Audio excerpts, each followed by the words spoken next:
क्या सत्ता के इशारे पर ईडी ने संजय सिंह को घेरा। ईडी ने आम आदमी पार्टी के दिग्गज नेता संजय सिंह के घर पर की छापेमारी। शराब घोटाले के मामले को लेकर ईडी ने की छापेमारी। क्या बीजेपी के इशारे पर विपक्ष को डराने के लिए संजय सिंह पर हो रही कार्रवाई। आगामी लोकसभा चुनाव की नजदीकियों को देखते हुए जहां विपक्षी दलों के द्वारा सत्ताधारी पार्टी बीजेपी को हराने की रणनीति पर काम किया जा रहा है, विपक्षी दलों के द्वारा एकता के माध्यम से इस बात का परिचय दिया जा रहा है कि इस बार आगामी लोकसभा चुनाव में बीजेपी की दमदार जीत हासिल करना मुमकिन नहीं है। तो दूसरी तरफ बीजेपी के द्वारा विपक्षी दलों को तोड़ने और डराने की रणनीति पर काम किया जा रहा है। इसी को देखते हुए एक बार फिर से बीजेपी ने अपनी चाल चल दी है। दरअसल शराब घोटाले के मामले को लेकर आम आदमी पार्टी के नेता संजय सिंह पर ईडी ने धावा बोल दिया है। ईडी ने सुबह सवेरे आम आदमी पार्टी के दिग्गज नेता संजय सिंह के घर पर पहुंचकर छापेमारी शुरू कर दी। इस कार्रवाई को देखकर राजनीति के गलियारों में इस तरह की चर्चाएं चल रही हैं कि विपक्षी दलों की आवाज को दबाने के लिए ये कार्रवाई सत्ता के आकाओं के इशारे पर की जा रही है, क्योंकि इससे पहले भी बीजेपी पर केंद्रीय जांच एजेंसियों का इस्तेमाल करने के गंभीर आरोप लगे थे। ऐसे में विपक्ष के दिग्गज नेताओं के द्वारा बीजेपी पर लगातार सवाल उठाए जा रहे हैं। आम आदमी पार्टी के दिग्गज नेता और राज्यसभा सांसद संजय सिंह के आवास पर सुबह सुबह प्रवर्तन निदेशालय की टीम पहुंच गई। टीम उनके आवास पर छापेमारी कर रही है। सूत्रों के अनुसार ये भी बताया जा रहा है कि शराब घोटाले मामले को लेकर संजय सिंह के आवास पर छापेमारी की जा रही है। इससे पहले संजय सिंह के करीबियों के घर पर छापे पड़े थे। शराब घोटाले की चार्जशीट में संजय सिंह का नाम शामिल था। इसी क्रम में बुधवार को उनके यहाँ टीम सर्च करने पहुंची है। वैसे ये पहला वाकया नहीं है जब ऐसा मामला देखने को मिला हो, जब ईडी ने किसी नेता के घर पर छापेमारी की हो। इससे पहले भी कई पार्टी के नेताओं के खिलाफ ईडी ने छापेमारी कर दी है। ईडी ने पिछले साल मई में मनी लॉन्ड्रिंग के मामले में तत्कालीन स्वास्थ्य मंत्री सत्येंद्र जैन को गिरफ्तार कर लिया था।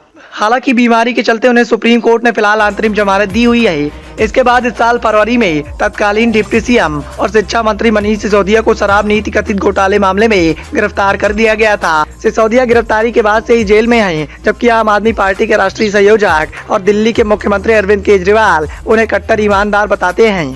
दरअसल शराब घोटाला दिल्ली सरकार की नई शराब नीति 2021-22 से जुड़ा हुआ है। केजरीवाल सरकार ने 17 नवंबर 2021 को दिल्ली में नई शराब नीति लागू की थी। इस नीति के तहत शराब कारोबार पूरी तरह से निजी हाथों में सौंप दिया गया था। सरकार ने नई नीति लाने के लिए माफिया राज को खत्म करने का नया तर्क दिया था। इससे राजस्व में वृद्धि का दावा किया गया था। हालांकि नीति लागू होने के बाद इसके नतीजे सरकार के दावे उलट आए।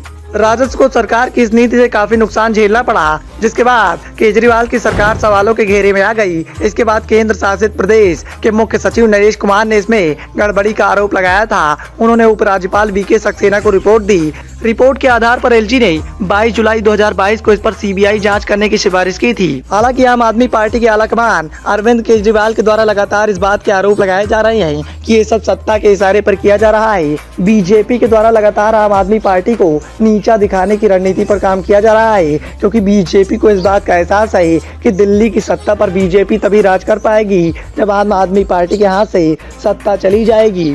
और इसी को देखते हुए लगातार बीजेपी के द्वारा आम आदमी पार्टी की सरकार को सवालों के कटघरे में खड़ा करने का काम किया जा रहा है।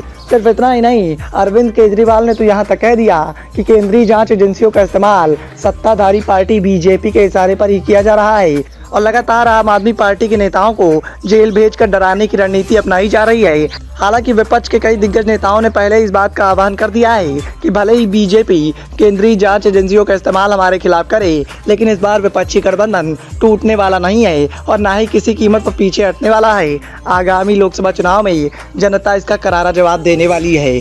Bureau report, the noise of India.